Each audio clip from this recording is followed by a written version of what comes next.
today we are going to be looking at puppy pose. Puppy pose is a great way to get you prepared to do a full downward facing dog. It extends and lengthens your spine, and it also kind of opens up the muscles across the chest. So if you're in a little tighter body and downward facing dog feels like a little much, puppy pose is a great way to start to prepare yourself for that. And also, if you're ever kind of feeling like, it's a really nice grounding posture that you can do all on its own without leading to anything else. So I'm going to show you two versions today, one on the mat and one against the wall. Either one are great. Whichever one works for you works for me. So let's get started. Okay, so here are the mechanics of puppy pose. You may find, especially if you're in a tighter body, that a block is going to be really helpful for you, or a book would work for this too. So you just set that aside so that it's available for you when you need it. And we're going to begin puppy pose actually in child's pose. So you're going to bring your feet together, let your knees come apart. You're going to shift your hips all the way back onto your heels, reach the arms forward, and release the forehead down to the ground. So you're just giving yourself a little stretch through the low back, a little settling action before you start to move into a concept. So as you settle, you start to become aware of your breath. You just allow yourself to settle in.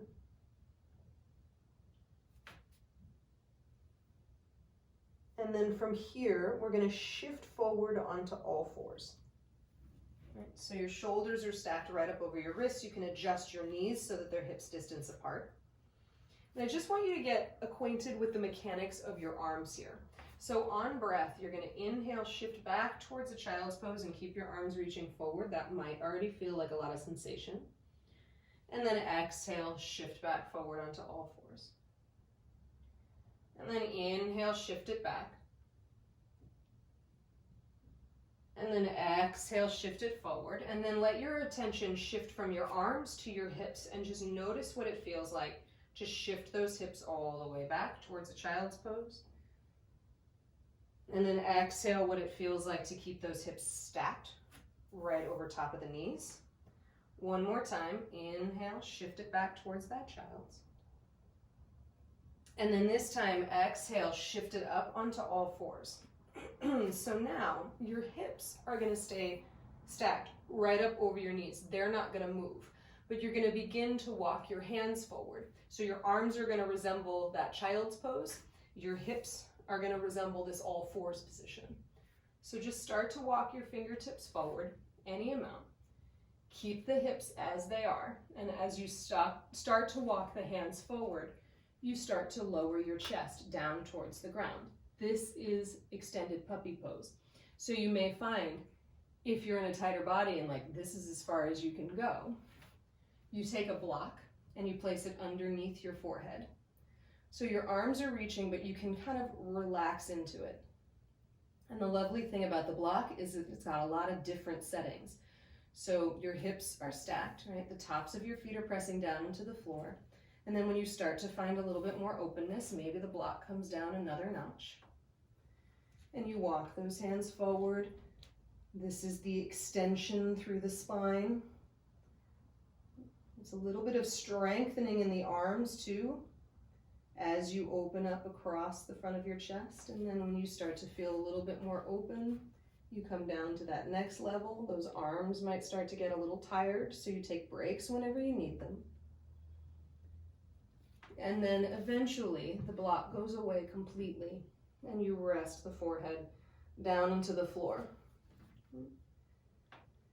And then you take 5 steady breaths here, just releasing the chest down as much as is possible, reaching those arms forward, lifting through your low belly to engage just a little bit.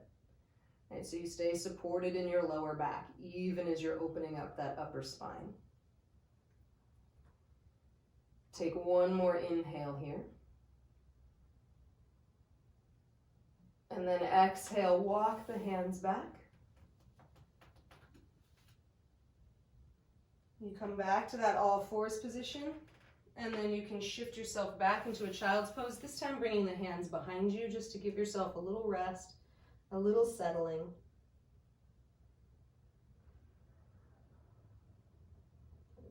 And then whenever you're ready, make your way up to seated. And like I said, that's puppy on the ground. Now I will show you extended puppy pose up against a wall. Okay, so puppy pose up against a wall. What you're going to do is you're going to turn to face the wall, and you're going to bring your hands a little lower than your shoulders, right? So the wrist points are going to be lower than your shoulders. And you can walk yourself back so that you're standing up straight and your arms are reaching forward. Push your hands with a lot of vigor into the wall, right? So that you're really active here. And then you're going to begin by just stepping the feet back a little bit, right? So you're leaning into the wall. And then just like your hips remain stacked up over your knees on all fours, your hips remain stacked up over your ankles here. So as you press back, your chest has to move forward as your hips move back. Right? And then you keep going. You walk a step back, and you start to tip your chest forward as the hips line up over the ankles. And then you walk a step back again, right? So your hands stay where they are, the arms stay straight. You begin to lift or shift your hips back. And then I'm going to warn you here, this is much more challenging than it appears. So if you feel like, oh my gosh, this is really hard, you're not alone, don't worry. You're really starting to open through the chest here.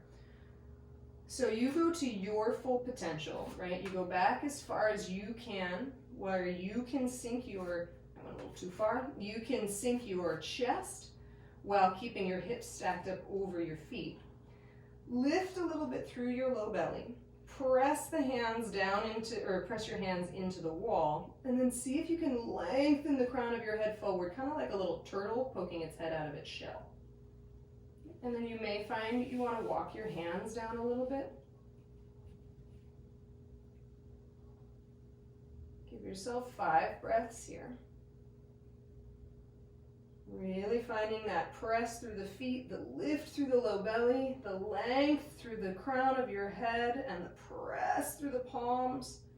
And just observe how that feels in your body. You want to feel pretty supported here. Take one more inhale.